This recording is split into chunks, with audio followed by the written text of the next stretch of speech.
Hello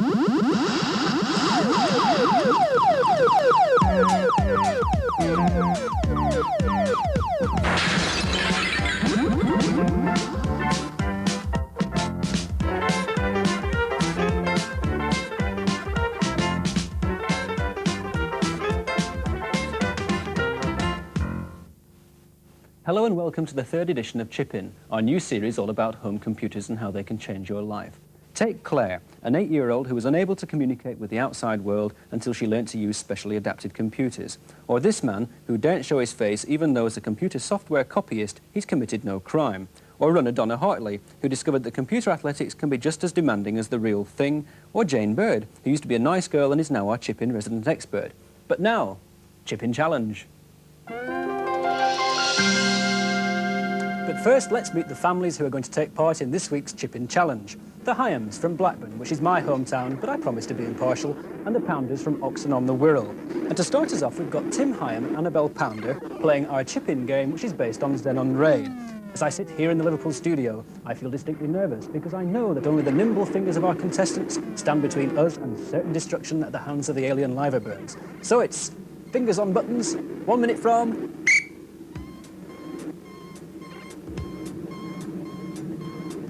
So it's once more unto the pierhead, dear friends. Here's Annabelle locked in Mortal Kombat. Meanwhile, Tim is getting stuck in as well. Being zapped there, I'm afraid.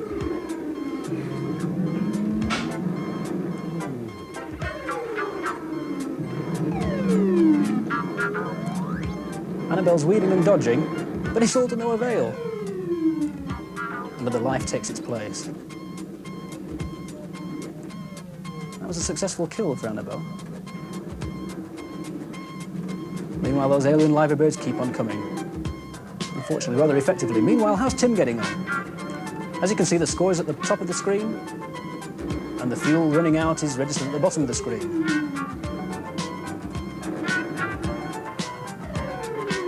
We're running out of time. I'm about to blow the whistle.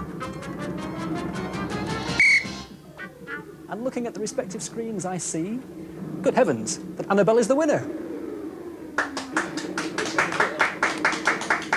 Enough of games. Now we're going to find out how to feed the computer to get it to do what you want it to do. And with me to explain more is Jane Bird, the editor of Personal Computer World. Now, Jane, there are a lot of buzzwords in computing. Software is one of them. What's software? Well, software is vitally important. Software is the brains which actually tells your computer what to do. And without it, it's just a useless heap of junk. Software's the instructions. Mm-hmm. Now, what happens if the machine has no software at all? Well, if it has no software at all, which is what we've got with this machine, we can try and ask it to do something, like run a program, but nothing happens, doesn't understand. So without software, this is a useless heap of junk without any brains. That's right. Rather like me. So the thing we have to do is to give it software. How do we do that? Well, software comes in the form of either a cassette, like this, or a floppy disk, like this. And how much information can we store on those? Oh, we can store hundreds of pages, literally, on the floppy disk. And we access the information on the pages by use of an index, like we would with an ordinary book. Well, I can see how that might be useful, yes. We can look up certain amounts of information, and perhaps even we might store our favourite recipes on one, and even find out from the computer what to do with vegetables like these. Well, we certainly can. I think our computer knows that we've got cucumber and tomato in the pantry, so I'll just type garlic and see what it comes up with. Oh, gazpacho. I thought that was a spaghetti western starring Clint Eastwood. Oh no, according to the computer, it's a kind of soup. And here it is. Good heavens, this computer's more powerful than I thought. It looks absolutely revolting. Now, why is it that some software is more expensive than other pieces of software? Well, that depends on the complexity and how long it's taken to write, and also you might get a long service from the manufacturer who supplied it, and you might get regular updates. On the other hand, it might be cheaper if they want to sell lots of copies. I suppose it's even cheaper if you learn to write your own software. It certainly is, or you can even copy someone else's. And there's a lot of copying about, as we'll find out. Now, the question is now, are you afraid of bugs and creepy crawlies? Oh, yes. Well, watch this. And now back to the world of Chip In Challenge, where the good guys and the bad guys are clearly defined. This time we've got Joanne Hyam and Tim Pounder, and they're up against the bug attack. You've got to be careful how you say that. Anyway, this game features knife-throwing ants, I ask you. It's a sort of entomological version of Space Invaders. The object of the game is to get the insects before they get you. And now you've got 1 minute from now. Now here's Joanne in action. If you hit the cactus plants 3 times, they disappear, which makes it easier for you to hit the insects. Personally, I think a can of DDT would be more handy, but not so in the world of computer games. Now, once you've got rid of the ants, you're up against the one-eyed, knife-throwing slugs, which makes you realise what wonderful educational instruments computers can be. Tim certainly has the hatred of insects written all over his face. He's doing very well, tossing up quite a score. Joanne Hyam, maybe, she's doing well. She's got one more to knock out before she moves on to the next stage of the game. But unfortunately, she's lost a life.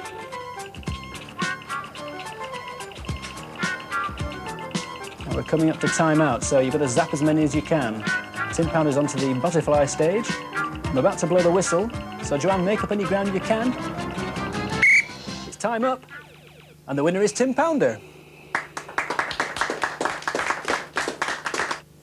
Well, now that we've been saved from the bugs, let's meet somebody else who's under attack. With me is Mr. X. You won't be able to see him or hear him too clearly because, in a way, he's one of the most wanted men in Britain.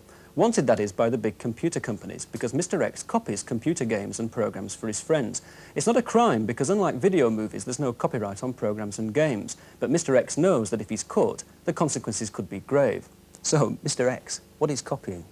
Copying is the exact duplication of a computer program. And how did you start? Well, we started by having programs not being able to give to friends, and so one devises methods of doing so. But is it illegal? That's the thing that interests me. Is it actually a crime? I said not, but what about the ethics of it? Well, the ethics of it to me are perfectly simple. The stuff costs a lot to begin with, and we don't consider it unethical to copy programs we would not have bought anyway. It does cost a lot of money. What's the total cost of the programs that you've copied? I would estimate between, say, £25,000 and £30,000. And do you make money out of it personally? No. Now, supposing you and I wanted to copy something, what exactly would we need and what would we have to do? We would need the program to be copied, we would need the facilities, and a program which would be capable of copying. OK, let's see something in action. Now, this is a program called Locksmith, isn't it, which breaks any particular code that the programmer may have put in. And what's the program we're copying? The program's called Starcross. That's a computer game, presumably. That's right, yes. And how much would Starcross cost in the shops? Starcross will probably cost about £25. And how long will it take us to copy it? It will take about 10 minutes. The program in memory is copying the program to be copied onto a blank disk. It's taking a chunk at a time, and what you see on the screen is the analysis of that particular chunk. Now, if I was a programmer, I'd try and write in some method of protection to avoid it being copied by people like you. What are you up against? The protection methods change all the time. They're quite diverse. It's a cat and mouse game. New protection methods are inaugurated and are subsequently cracked. But what happens if you get caught? Probably be sent to Coventry by the computer fraternity. The computer industry, you mean? Yes. What about your friends? I mean, presumably they'll be very disappointed. Probably. OK, thanks very much indeed. From the legal minefield of copyright, we turn now to a really useful microcomputer application which may help thousands of handicapped people communicate with the outside world. The paintings of an 8-year-old handicapped girl called Claire. It's one way of communicating. Claire's a pupil at Clatterbridge Special School, which is a special school in more ways than one. You might think that such a school had no use for an ordinary microcomputer, but you'd be very wrong. Supposing you're so handicapped that you can barely move, barely speak. That's when the microcomputer comes into its own.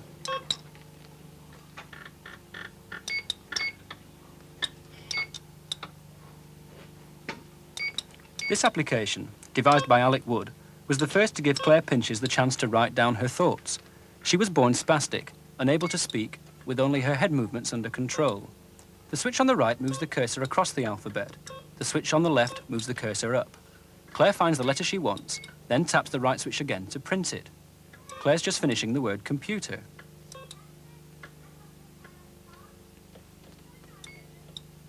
There's the R going in. Now she has to find a full stop. And that's it. Well, that was phase one, and as you saw, Claire can write pretty well by tapping the switches on either side of her face. But it's still a fairly long-winded and cumbersome process. So a local scientist called John Cole came up with phase two. Sometime before, he'd made a light pen for himself, stripping out an old felt pen and filling it with a few pounds of electronics. With a light pen, you can move a cursor around the screen. Take the same principle, attach it to an ordinary cyclist helmet, and Claire now has a writing machine which is far more rapid. Now, Claire, you give us some idea how it works. Why don't you tell me what your name is? The experts think this device could help as many as 10,000 handicapped people. With practice, you can learn to write quickly, because the computer prints the letter as soon as the cursor has rested on it for half a second. Up to the A.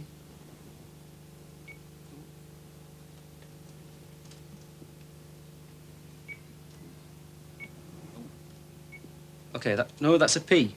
So you want to know, don't you? You want to rub that out by delete. That's fine. Now up to the R, which is on your right. Settle on the R. That's it. Great. Now to an E. Oh, it's a C. Delete it, knock it out. Good. That's it, very good. Mr. Hamilton, what can the microcomputer do for people with a handicap? Well, it's not only children who can benefit from the computer used in this way. It has a lot of applications for adults, teenagers. It can enable them to do things that able-bodied children can do, which, because of their disability, they would otherwise not be able to do. In Claire's case, she can do her writing on the computer. It can be printed out and taken home as her homework and the work she's done at school. And, of course, she thoroughly enjoys it. And, above all, she's been motivated to produce a lot more work. This sort of application will help many other people besides Claire. But you don't have to be a scientist or a genius to find something useful for your computer to do within the community. In fact, this week's chip-in competition revolves around just that. Can you find something useful for your computer to do within your community? If you can, send your programs and ideas to Chip-in Competition, Granada Television, Derby House, Liverpool L2 3UZ. I'll repeat that, Chip-in Competition, Granada Television, Derby House, Liverpool L2 3UZ. Now, don't forget, we need your entries on floppy disk or cassette. No paper listings, please. And get them to us by September the 30th. Now, even as I speak, the entries for the previous two chip-in competitions are being judged by the Merseyside Microsystems Centre. But it's still not too late to enter those competitions either. The categories are as follows. A, an original game. B, an educational programme or a game for the preschool child. And this week's competition, a community use for your computer.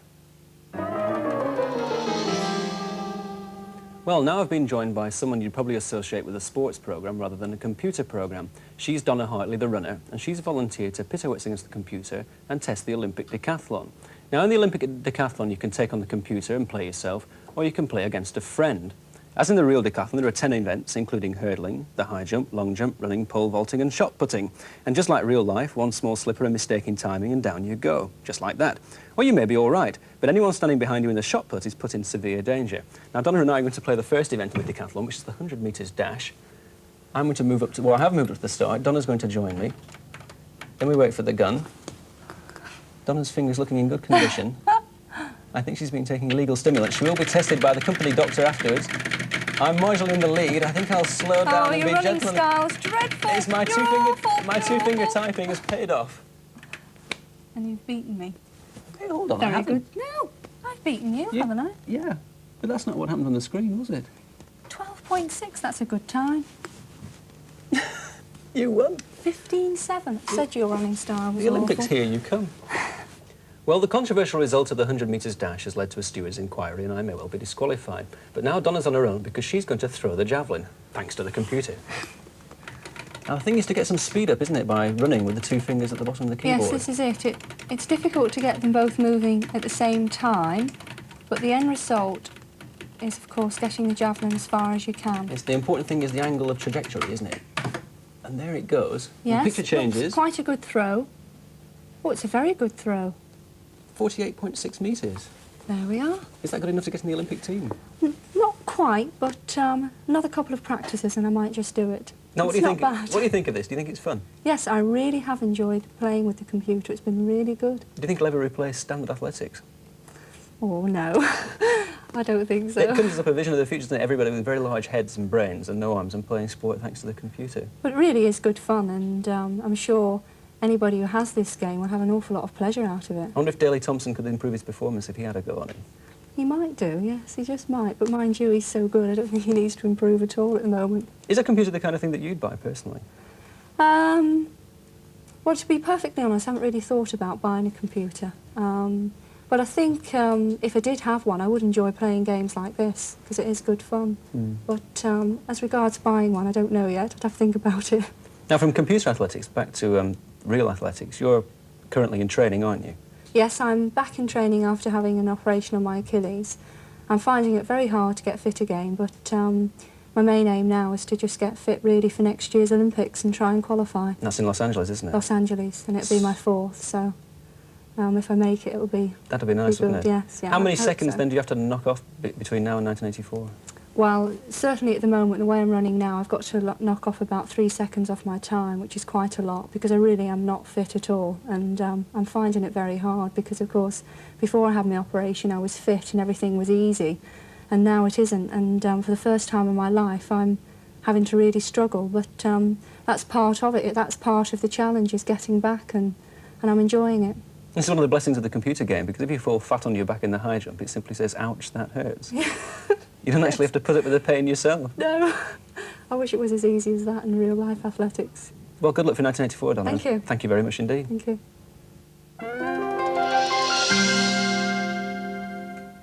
And now the fathers from the Hyam and Pounder families are going to take part in an adult game. Imagine you're locked in a brewery for the night. You fancy a drink, but it's all kept upstairs. Now, you can take the stairs or the lift if you can find it. But the trouble is you're in danger of bumping into an erratic drunk who's wandering about the place, and you're also being pursued by the DTs, the nightmarish figments of your drunken imagination.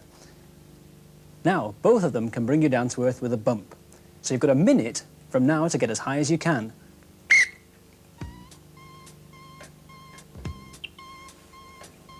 Now, Barry Hyam already making rapid pace towards the lift. He's obviously a thirsty man. Slight hint of redness about the nose. Hints that he may be doing rather well at this game. Meanwhile, Robin Pounder. I think he's more a shorts man, actually.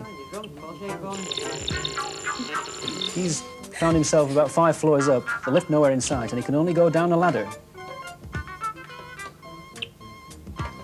Now there goes the drunk, you see. That reminds me of our producer.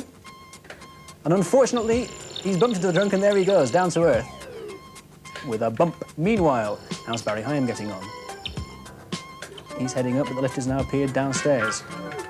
Robin Pounder is concentrating. He's so desperately in need of a drink. Running out of time. I'm about to blow the whistle. Time, gentlemen, please. And the convincing winner of this particular competition is the thirsty Barry Hyam.